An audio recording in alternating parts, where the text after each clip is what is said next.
Bienvenidos a su programa Respuestas Apologéticas, un espacio en que desde la razón daremos respuesta a sus dudas sobre la fe. Mi nombre es Dante Urbina, apologista católico, y bueno, los voy a acompañar en este viaje.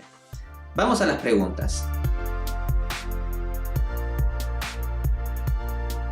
Primero vayamos al texto para dilucidar esto con detalle. Leemos en Génesis 3:22. Dijo Dios: He aquí que el hombre es como uno de nosotros, sabiendo del bien y del mal.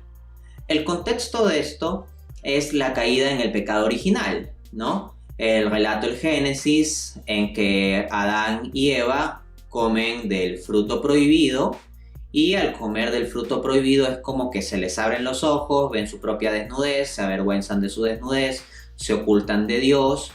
Luego Adán echa la culpa a la mujer, ¿no? Le dice a Dios: mira, la mujer que tú me diste fue la que me indujo a esto. La mujer echa la culpa a la serpiente y vemos que se da toda una ruptura.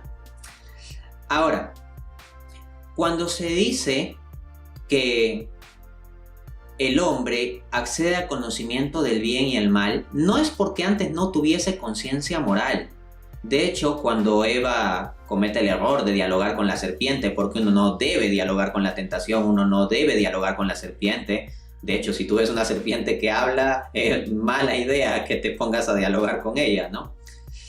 El error de Eva cuando dialoga muestra de todas maneras que ella sí tenía una conciencia moral de las cosas, porque decía que Dios nos ha permitido comer de los diversos árboles menos de este.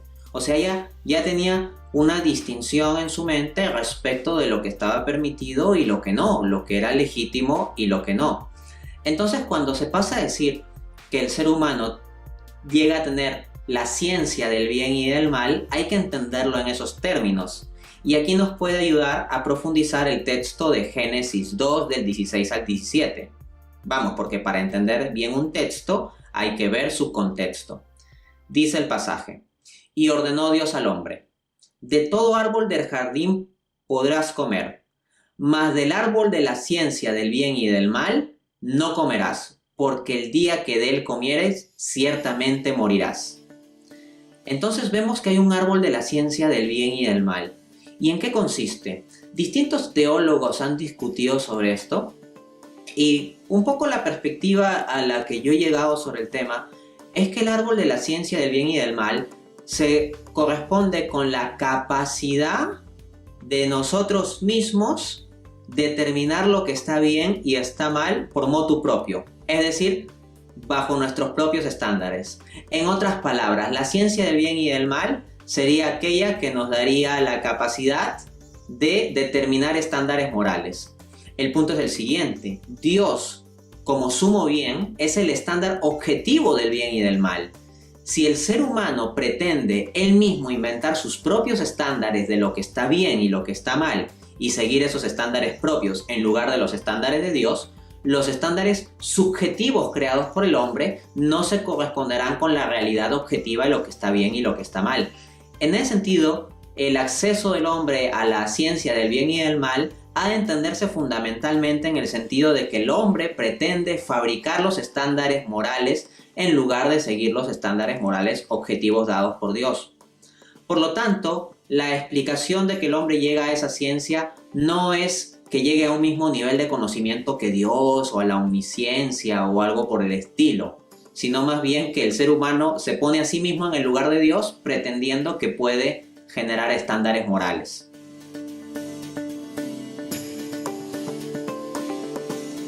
No, Dios es omnisciente, a Dios nada se le escapa de las manos. Dios, en su acto puro eterno, como ser atemporal, tiene conocimiento simultáneo de los eventos pasado, presente y futuro. Dios conoce absolutamente todo.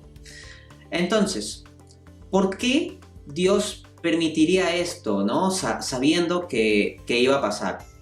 Una respuesta la podemos hallar en lo que dice San Agustín, en el Enchiridion 8, numeral 27, donde escribe el santo: Dios juzgó más conveniente sacar bienes de los males que impedir todos los males. Entonces, la caída del hombre en el pecado original ciertamente es un mal, y un mal grave. pero nos permite acceder a un bien mayor. ¿Cuál es ese bien mayor? La redención de Cristo. De hecho, en el pregón pascual de la iglesia se suele decir: oh feliz culpa que nos mereciste tan gran Redentor. Pensemos en lo siguiente. Los ángeles cayeron también en pecado, un grupo de ellos, ¿no? O sea, de entre los ángeles hubo uno que rechazó a Dios, Lucifer, que dijo: yo no te serviré. Y alrededor de la tercera parte de los ángeles, según nos da a entender el libro de Apocalipsis con una analogía, habría seguido a Lucifer en ese rechazo hacia Dios. Pero no tenemos ninguna constancia de que Dios se haya hecho ángel para rescatar a los ángeles. Precisamente como los ángeles tienen un grado muy elevado de ontología, son espíritus puros, parece que su acto tiene una particular malicia, no la nota de debilidad que sí se encuentra en el pecado humano. El ser humano, ontológicamente hablando, es menor que los ángeles, en el sentido de que nuestra naturaleza es inferior. Nosotros no somos espíritu puro, trascendente, como sí lo son los ángeles. Entonces, cuando el ser humano cae en el pecado original, al ser el ser humano más débil, parece que esto suscita una compasión de Dios y Dios se hace hombre en la persona de Jesucristo. Dios no se hizo ángel, pero en tanto se dio el pecado original, Dios se hizo hombre, se hizo el nuevo Adán para rescatarnos del pecado en que nos tenía atrapada la acción del primer Adán. Entonces, vemos que Dios permitió el pecado original, pero ya tenía en su mente el habilitarnos la redención en la persona de Jesucristo, que nos eleva a un fin sobrenatural mayor. Porque el fin natural del hombre tal vez sería simplemente vivir en el paraíso, vivir en un paraíso terrenal. Y sí, es un paraíso muy bonito y todo eso, pero no deja de ser terrenal, natural. En cambio, Dios quiere elevar al hombre por la gracia a algo sobrenatural, y eso solo se da en virtud de Cristo. Que Dios ya tenía presente desde el momento de la caída del hombre en el pecado, que le iba a enviar al Redentor en Jesucristo, lo tenemos también como constancia en la Escritura. Así, por ejemplo, en Apocalipsis 13:8 se habla sobre el libro de la vida del Cordero, que fue sacrificado desde la fundación del mundo. Entonces vamos, pero Jesús fue sacrificado en un tiempo posterior. ¿Cómo se dice sacrificado desde la fundación del mundo? Lo que sucede es que en el conocimiento atemporal eterno de Dios, para Dios desde la fundación del mundo ya está presente también el sacrificio de Cristo, y Dios ya tiene conocimiento de eso, y en su providencia ordena las cosas, inclusive el permitir los males como la caída en el pecado. Para responder esto, tomemos primero lo que nos orienta el Catecismo de la Iglesia Católica en su numeral 404. Cediendo al tentador, Adán y Eva cometen un pecado personal, pero este pecado afecta a la naturaleza humana, que transmitirán en un estado caído. Es un pecado que será transmitido por propagación a toda la humanidad. Vamos a explicar un poquito esto. A ver, Adán y Eva serían los primeros seres humanos, la primera pareja humana. Entonces el conjunto de las personas humanas vendrían a partir de Adán y Eva. En consecuencia hay una conexión sustancial por la vía de generación entre Adán y Eva y el conjunto de la raza humana. Pues bien, Adán y Eva fueron creados perfectos, lo que en teología se llama el estado de integridad. Su cuerpo perfecto, su alma perfectos, porque todo lo que sale de manos de Dios es bueno, no hay mal en ellos. Pero luego ellos, por su voluntad libre, decidieron rechazar el estándar de Dios, como hemos explicado, y se complicó todo, ¿no? Entonces, el pecado afecta la pureza del alma de Adán y Eva. Pero como el hombre es una unidad sustancial de cuerpo y alma, al afectarse el alma, queda afectado también el cuerpo, porque el hombre es esa unidad sustancial. Así, por ejemplo, al hacer una torta yo tengo una unidad sustancial de elementos como, no sé, huevo y leche, ¿no? O huevo y chocolate, si va a ser una torta de chocolate. ¿Qué pasa si los huevos están podridos? No importa que los demás componentes estén bien, si en la combinación metemos huevos podridos, la torta va a salir mal. Del mismo modo, en la unidad sustancial de cuerpo y alma espiritual que es el hombre, al ensuciar su alma por el pecado, queda manchado también el cuerpo. El punto es que nosotros estamos conectados por la generación corporal. Es decir, a partir de Adán y Eva, biológicamente, corporalmente, vendrán los subsiguientes elementos de la raza humana. Dios crea individualmente cada alma y la crea pura, limpia, sin pecado. Pero al esta alma unirse con un cuerpo que ya está condicionado por la corrupción o suciedad del cuerpo de nuestros primeros padres, Adán y Eva, esa alma limpia al unirse con el cuerpo, pues nos hará reos del pecado original.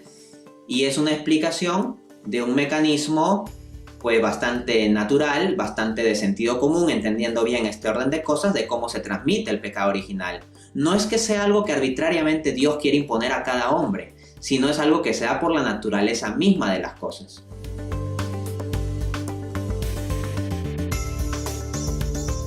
Entendamos, la concupiscencia es precisamente la consecuencia del pecado original en nosotros. Nosotros tenemos una cierta tendencia al mal. Nuestra naturaleza humana esencialmente es buena, pero accidentalmente tiene una tendencia al mal.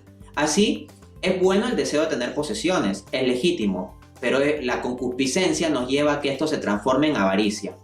Es bueno el deseo de legítimo placer, pero la concupiscencia nos lleva a la lujuria. Es bueno el que uno se ame a sí mismo, pero la concupiscencia nos lleva a la soberbia.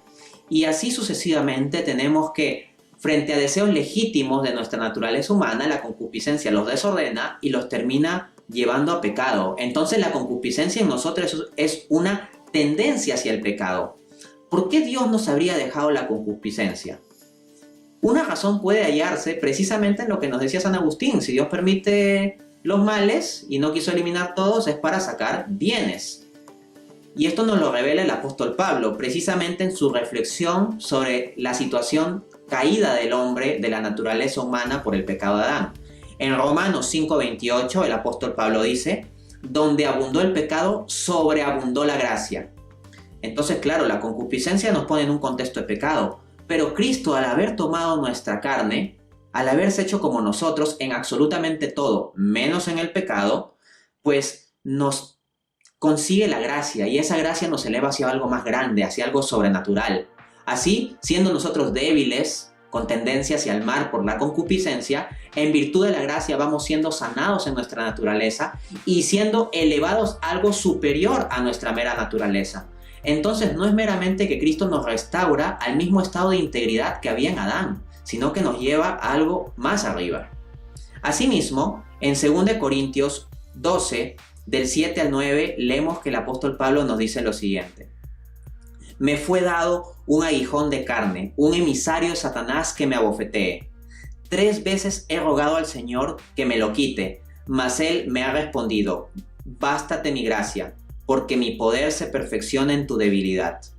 Entonces nosotros, cuando nos vemos con tentaciones, cuando vemos que somos débiles, cuando vemos que tenemos una tendencia a la ira, a la codicia, a la lujuria, a la soberbia, reconocemos nuestra propia debilidad moral y eso nos hace que, en lugar de confiar en nuestras propias fuerzas, confiamos en la gracia de Dios, nos bastamos en la gracia de Dios, y eso nos ayuda a tener una relación de amor más profunda con Dios, que nos consolida para ese fin sobrenatural que es el cielo.